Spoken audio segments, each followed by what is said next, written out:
Weekend we've been, in the words of the Fast Show, mostly been working on the engine again. Followers of my blog will know that the engine saga goes back a very long way, as far as 2017 if you're really interested. We do seem to be reaching the end game at last though.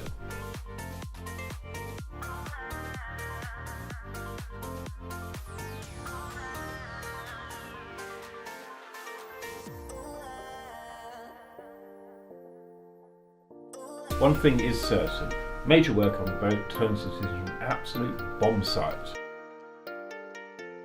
We had hoped the engine properly installed and fully aligned, ready to be connected up by the end of the weekend, but that doesn't really seem to have happened. For those who are interested, connecting up would include the fuel, the electricity, the water intake for the salt water and also the exhaust of course.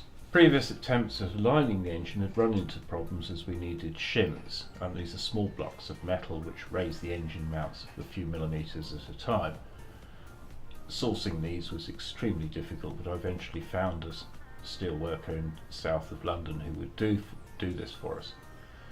Sadly, owing to the fact that we've had to widen the engine beds for the new ones, a lot of noisy angle grinding was involved.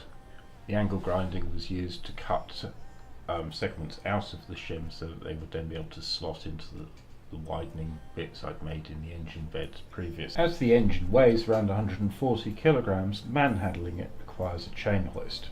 Here we are lifting the beast out of its pallet, ready to manoeuvre it onto the mounts we have carefully placed into the engine beds, complete with their shims.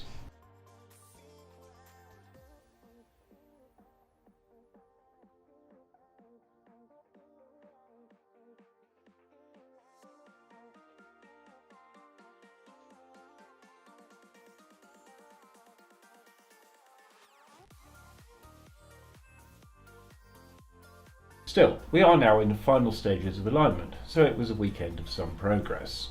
I've put the propeller on the propeller shaft, but in a symbolic gesture have not put the split pling through to hold the propeller in place.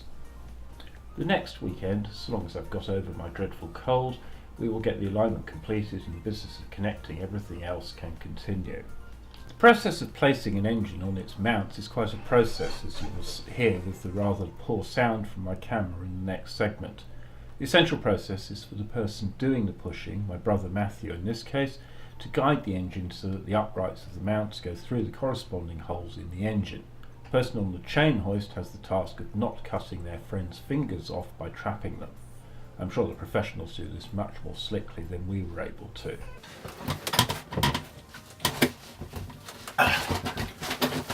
Okay, down. Okay, stop. Down.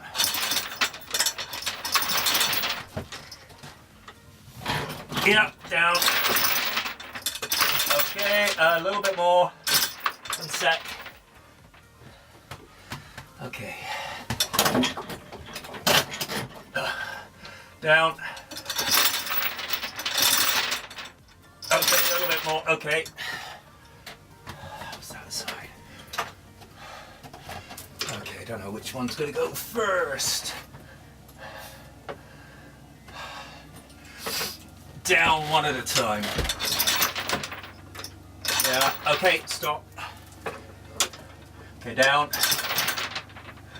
Down. Okay, we're on. Excellent. For all you cat lovers, here is a cameo by Poppy, the second mate, or Admiral if she has her say. If you do enjoy this video, please, as others say, like, subscribe and comment below.